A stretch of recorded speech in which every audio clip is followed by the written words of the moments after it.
Jadi gue punya nih lo, atlet 5 biji juara lo, tapi atletnya nggak boleh ngomong. Jadi atletnya nggak boleh ngomong. Lo mau nggak sponsorin atlet gue, ya kan? Lo pernah ngalamin kayak gitu?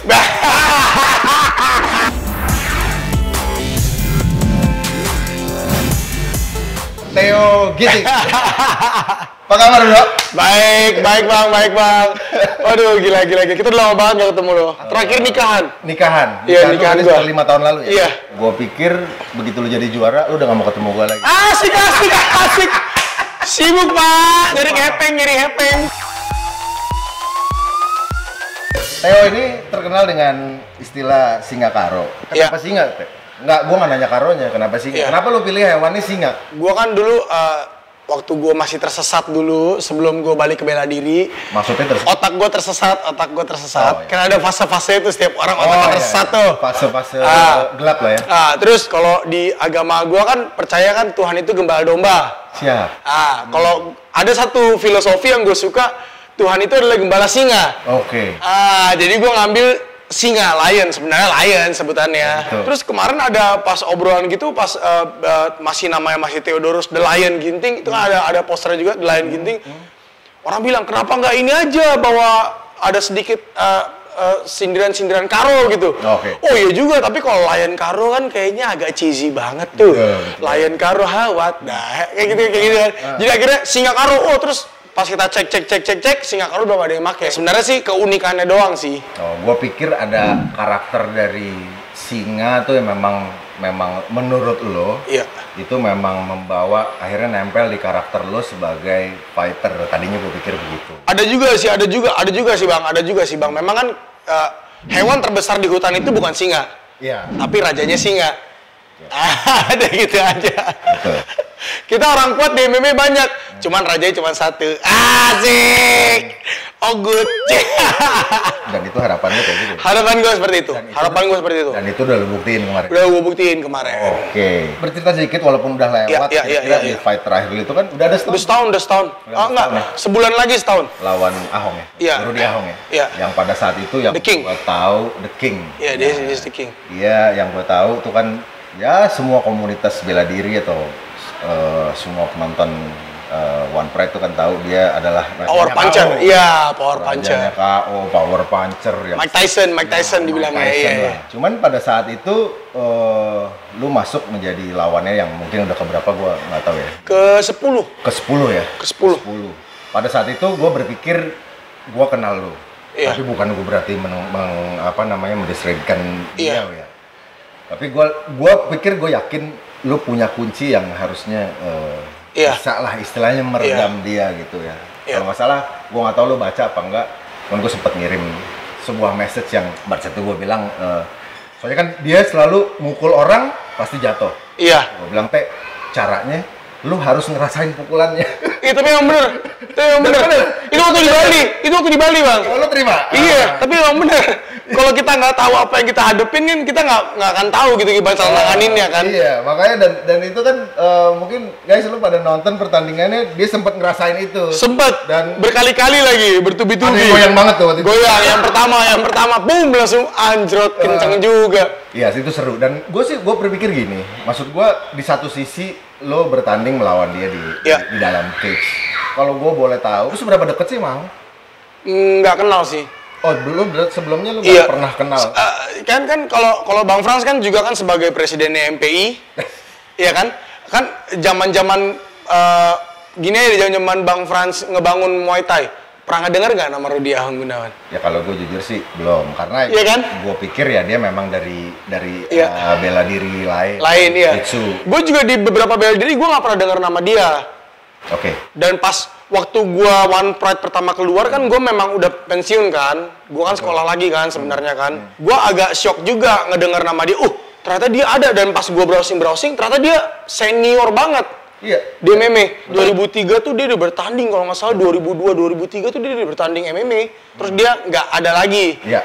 Jenjangnya lama dari sekitar 2003-an sampai 2012 sih jauh loh. Soalnya kan saya kan berjuang kan mulai profesional itu kan 2011-2012 tuh. Jadi ya kalau lu bicara ini Teh ya, istilahnya ada orang yang sebenarnya di satu sisi atau di satu domain dia sebenarnya udah punya prestasi. Terus tiba-tiba ngilang, terus abis itu kita baru dengar namanya. Iya. Padahal ini dunia bela diri di Indonesia ya. Dunia bela diri menurut gua di Indonesia nggak terlalu besar lah. Kecil. Kita harusnya ketemunya kita doang. Iya. Gua turun di dunia bela diri bukan sebagai atlet tapi ya sebagai penggerak, sebagai promotor di Muay Thai. Jantungnya. Nice. Sedap loh. Bukan penggerak, jantungnya, ingat. Ya, mudah-mudahan Muay Thai bisa berjalan terus. Ya. Gua soalnya dari dulu nih gua potong sedikit. Dia berkali-kali gua ajak tanding Muay Thai, tapi ya itu kendalanya selalu ada masalah berat. Dia gede banget dulu. Iya. Jadi lawannya tuh nggak ada ya Teh? Nggak ada, pusing. Lawannya nggak ada, pusing. Gue mesti cari lawan, sekali dapat lawannya orang Rusia nanti. Iya kan? Itu gue pusing tuh ntar. Rekornya kali pusing. Rekornya yang bikin pusing. Ogut belum pernah tanding pro Muay Thai, yang sono udah 20 kali. Betul, itu dia. Nah itu balik lagi tadi Teh. Maksud gue sekarang ini kan yang kita perlu bahas sekarang buat industri. Iya. MMA atau industri bela diri pro di Indonesia. Ternyata memang orang tuh kan harus menjadi sosok ikon ya. Iya. Baru akhirnya orang itu bisa dikenal. Iya.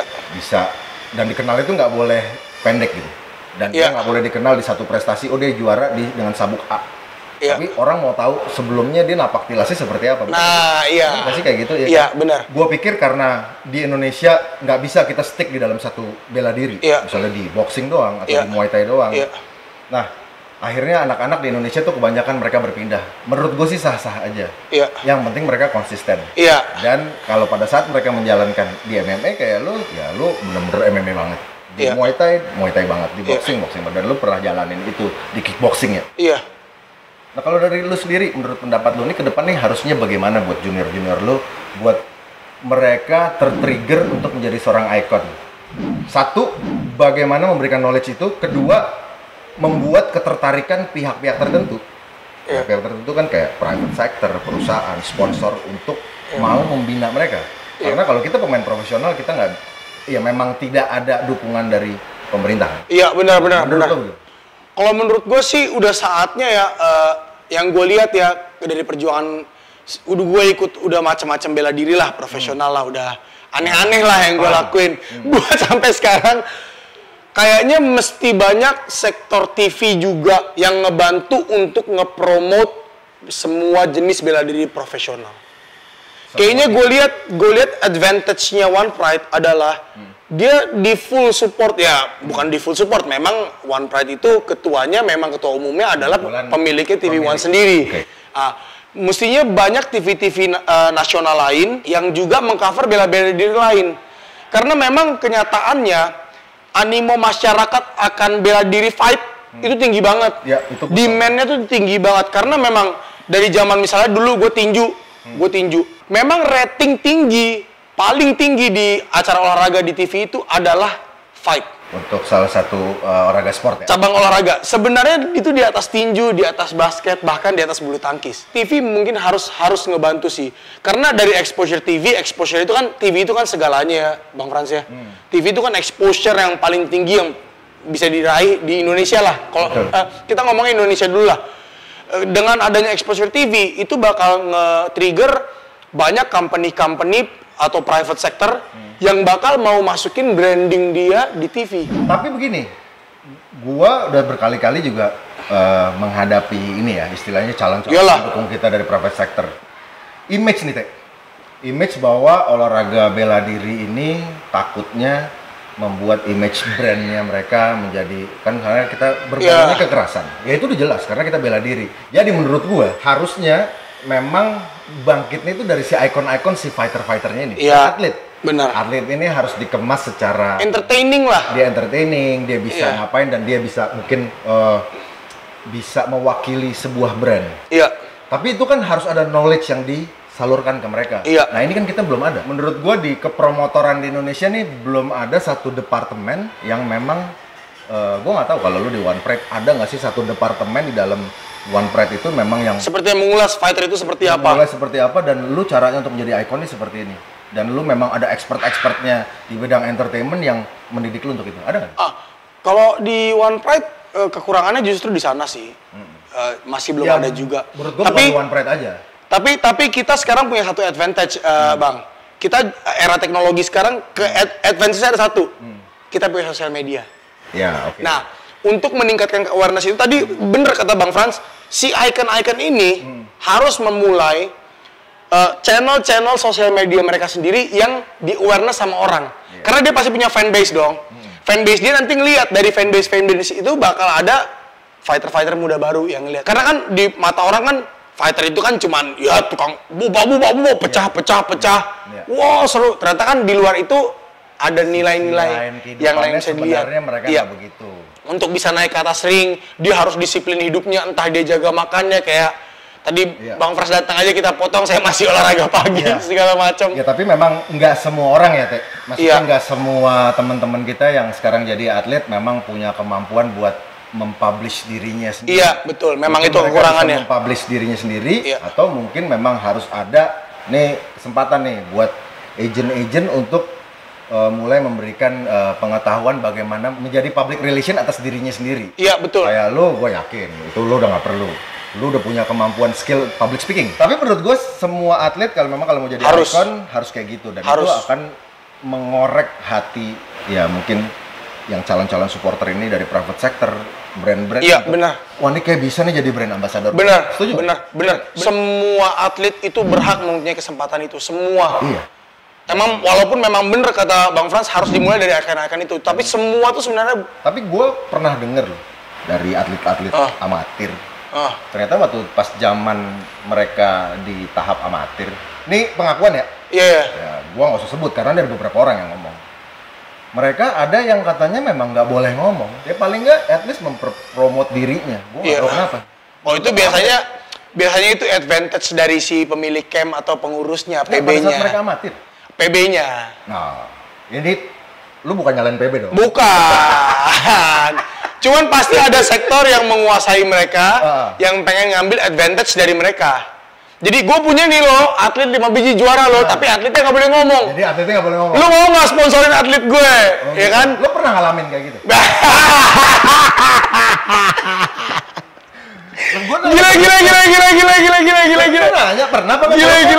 Nggak apa-apa. Gue dengar dari orang lain. Gue mendengar dari sama kayak Bang Frans lah. Gue mendengar dari aktor-aktornya. Oh gitu ya.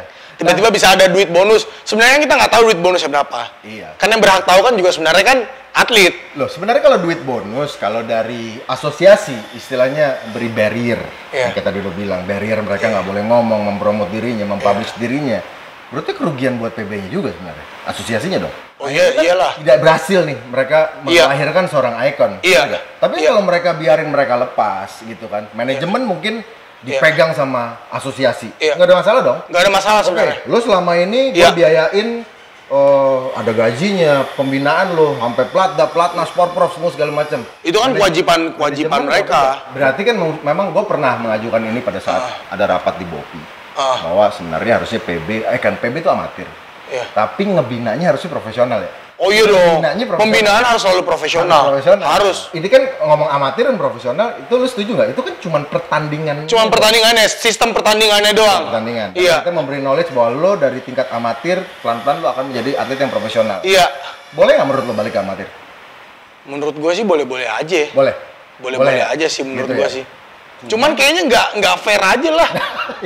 Gila udah 15 tahun dia amatir, let's say dia turun pro, udah juara pula di pro. Mau balik lagi amatir, kesian yang muda pak. Kesian yang muda pak, kapan majunya? Kapan ada generasi baru umur gua gitu masih mau amatir, mau ngeri kali. Ya ini kita bukan ini tapi ya nggak mungkin masukan buat asosiasi. Kebetulan saya juga ketua asosiasi, jadi kan ya ini menjadi satu. Presidennya pak. Satu koreksi buat kita sama-sama. Mungkin badan amatir dan pro tuh harusnya berkolaborasi. Harusnya. Kan zamannya kolaborasi. Harusnya. Kita kolaborasi gitaran juga bisa. Bisa. Ya kan? Karena gini, Bang, gue juga di MMA karena kan akhirnya MMA ada exposure nih. Kan selama ini kan juga Bang Frans tahu kan gue kan kemana-mana fight di cabang-cabang lain kan sebenarnya buat bertahan siapa tahu MMA hidup lagi. Betul. Tiba-tiba hidup lagi nih. Sekarang gue juga sama istri gue biasanya kan kemarin kita nge-promote acara profesional. Betul. Sekarang kita pengen juga nyoba ke amatir MMA. Iya, gua dengar terakhir kan lu bikin lagi, iya. Ya udah bikin lagi kemarin Desember iya. Junior. Iya. Yang penting umur 17, umur 15, iya jenjang karirnya ada jadinya. Nah, jenjang tuh umur harus iya. jadi under berapa. Iya. Jadi jangan yang under 20 tiba-tiba yang main under 30 gitu ya. Nah, under 40 kadang. Dari badan bisa tanding bawa anak. Jadi ya seru, tadi kesimpulannya bahwa memang seorang ikon itu bisa lahir memang tidak bisa dari dirinya sendiri. Ya. Tapi dia butuh dukungan juga. Butuh banget. Asosiasi, dari private sector, dari gym atau sasana, ya kan, dari pembina-pembinanya, dan itu dikolaborasikan menjadi satu, dan itu menjadi satu wacana buat kemajuannya dia. Iya, betul. Dan itu harus konsisten ya. Harus. Dan selain tadi yang lo bilang sisi-sisi bahwa oke, di sosmednya mereka harus ngasih lihat sisi keluarganya, ya kan kalau yang atau entah kalau dia mau jualan latihan ya udah dia postnya latihan doang. Kayak yang saya lakukan sekarang kan yang di post cuma latihan. Post yang bukan latihan, tapi lu kan kayak lu nih, gue lihat kan lu seorang bapak juga, seorang dua anak sekarang ya kan? Guys, gue kemarin telepon dia berkali-kali. Pertama gue telepon dia lagi latihan. Yang kedua tiba-tiba gue telepon lagi tiga anak. Mandiin anak. Mandiin anak. Itu bukan sesuatu hal yang beda kalau buat gue pribadi, karena gue udah pernah ngalamin itu beberapa tahun yang lalu. Iya. Dan diketawain sama dia. Iya. Waktu gue masih mau nyoba tanding sama dia masih Bang Frans ini masih ngurusin MPI lagi, muatnya lagi kenceng-kencengnya di Indonesia. Gila, dia nge-promote acara ya, nelfon sponsor, ngobrol sama fighter apa ini. Anaknya, wah, berantem. Gue sempet capek, lu gak pusing ya? Kawan gue, dia masih pacaran tuh sama bininya. Iya, masih pacaran. Sekarang gue ngerasain. Ini fase lu masih panjang sampai mereka udah agak gedean dikit. Jadi, kalau bicara soal parenthood kayak gitu. Iya, parenthood. Lu family man gak sih? Gue family man karena gue nggak pernah secara dekat sama orang tua gue, nggak pernah.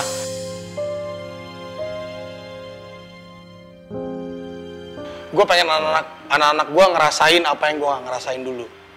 Gue pengen jadi teman anak-anak gue juga.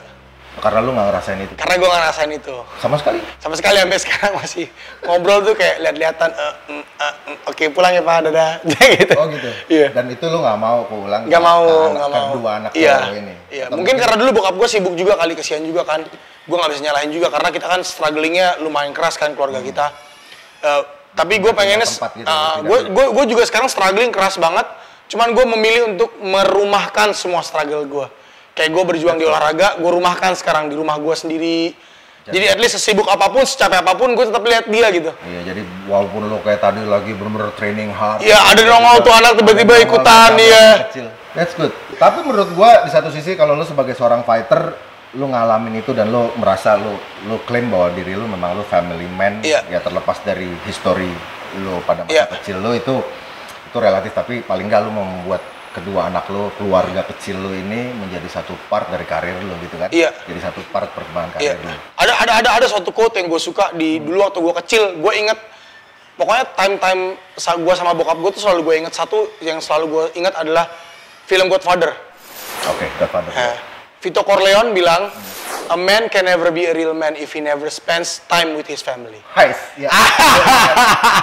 Vito Corleone di film itu dia the king of mafia loh. The king of mafia. Di satu sisi dia gelap banget gitu ya. Gelap banget. Di satu sisi anaknya semua diurus, dilihat sama dia lari-lari, dia main di kebun sama dia, bahkan dia meninggal kan sama lari sama cucunya kan. Iya. Kalau untuk anak-anak lu sekarang, lu mau mereka berkarir seperti lu karena lu yakin di kedepan ini industrinya akan maju, atau lu mau ikutin aja apa yang mereka mau? Gue nggak mau memaksakan anak tumbuh sesuai dengan keinginan gue. Tapi gue akan selalu ada di situ mensupport dia secara positif. Apa yang dia mau, apa yang dia punya sebagai bakat dan dia kembangkan di sekolah atau di luar sekolah, itu akan gue dukung 100%, tapi masih di ruang lingkup yang positif. Karena gue nggak pernah positif. Hidup gue positif mulai pas 2010-2008 itu karena bela diri. Sebelum itu hidup gue hancur banget. Gue agak hilang arah karena gue selalu di force, lu harus seperti ini. Hidup itu harus A, B, C, D, E, F, G. Ternyata enggak. Pas gue hidup sendiri ternyata enggak. One day lo mungkin sebelum retire atau lo retire sebagai fighter, lo sekarang juga lo udah punya ngebina fighter-fighter kan. Udah, walaupun capek ya, Bang tahu sendirilah. Capek Bang. Maksud gua kan prinsip yang lu jalanin sama keluarga lu itu kan pasti akan turun ke waktu pada saat lu membina mereka. Karena mereka ada keluarga sebenarnya. Di situ gua menangkap lu akan melahirkan karakter aslinya mereka, ya kan, yang memang nggak bisa jadi fighter, emang lu nggak berbakat dan lu nggak punya mental, ya berarti lu harus menyingkir, ya kan, dan ya ini untuk fighter ya. Iya, emang seperti itu. Tapi dari menurut gua, karena lu membina anak-anak lu nanti yang tadi lu bilang itu, ya itu akan turun nanti pada ke mereka, ngebina fighter binaan lo. Gitu. Iya. Lu akan mau lakukan itu pada saat lu retire? Gua memang rencana gua mau sampai akhir hayat gue pengen terus ada di olahraga. Gue pengen terus, karena masih ada satu cita-cita. Gue udah juara semua, hampir semua cabang bela diri profesional sekarang. Puji Tuhan, mimpi gue semua terwujud. Tapi satu yang belum terwujud, gue belum sabuk hitam Brazilian Jiu-Jitsu. Jadi gue itu mau gue kejar pada saat gue stop fight. Gue bisa fokus, gue mau ngejar itu. Gue mau tumbuh tua melatih anak-anak gue Jiu-Jitsu nanti. Dan member-member baru mungkin. Brazilian Jiu-Jitsu ya? Iya. BJJ ya? Iya. Karena pukul-pukulan kan nggak selamanya, Bang. Excitement pukul-pukulan itu kan ada di sparring. Betul. Nggak selamanya bisa sparring, Pak. Iya. Nanti kalau udah seumur Bapak begini, mau sparring kan pusingnya bisa 3 minggu, Pak. Betul. Itu kebawa sampai kemana-mana tuh. Lalu sekarang apa nih rencana lo ke depan dengan Lions MMA ini?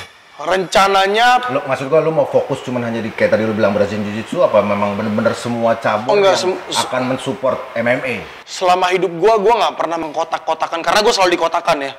Gua tidak pernah mengkotak-kotakan segala hal, termasuk bela diri. Itu yang menyebabkan gua terjun langsung ke tinju profesional. Gua selalu pengen nyoba ke Muay Thai profesional, selalu dari dulu, walaupun ya emang faktor berat sih. Memang kita kan termasuk orang besar di Indonesia, postur kita besar, jadi susah kan? Susah nyari lawannya, Bos. Terus kickboxing gue udah pernah ngerasain, gulat gue udah pernah ngerasain, jiu-jitsu gue paling suka. Walaupun sekarang gue fokus ya ke gulat karena di fight kepake gulat. Tapi gue pengen mengembangkan, gue pengen nge-expand gym ini tidak sekecil ini. Gue pengen punya mega gym suatu saat. Amin. Ya puji Tuhan lah, semoga lah, gue berusaha keras lah. Ya. Walaupun di titik hayat gue udah koma, umur 80 baru kewujud, gue nggak peduli. Gue sih mau maksimalin 2 tahun umur gue ini di One Pride. Sorry, lu bertarget nih 2 tahun lagi lu? 2 tahun lagi gue out, udah out, that's it.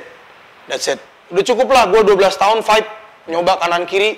Kayaknya kalau kita sebagai fighter nggak bisa berhasil, bukan berarti gue harus mengecilkan hati gue.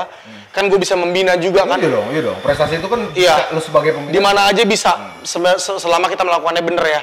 Jadi 2 tahun ini seperti 2 tahun kemarin gue ada di One Pride, gue tidak pernah memilih lawan, siapapun yang dikasih, gue lawan. Jadi sekarang gue berusaha mengincar semua mega-mega fight lah. Siap. Oke Teh, itu keren banget. Gue akan tunggu, mungkin semua orang juga udah kangen nunggu lo fight Teh. Aduh, sama-sama. Mudah-mudahan lo sukses dan apa yang lo mau capai dalam 2 tahun ke depan itu Tuhan juga mengizinkan. Amin. Semuanya right on time, right on track. Ya, siap. Teh, thank you banget. Sama-sama. Waktunya, lo udah undang gua ke sini, kita ngobrol-ngobrol. Ada dong edisi 2, edisi 3. Edisi 2, edisi 3, nanti lo gantian berkunjung ya? Siap, berkunjung bawa motor gua nanti. Itu nah. Thank you banget Teh. Jangan lupa subscribe channel gua, François Muede. Sama boleh like and subscribe juga di Theodorus Ginting Official. Siap. Oke guys, see you next time. Bye.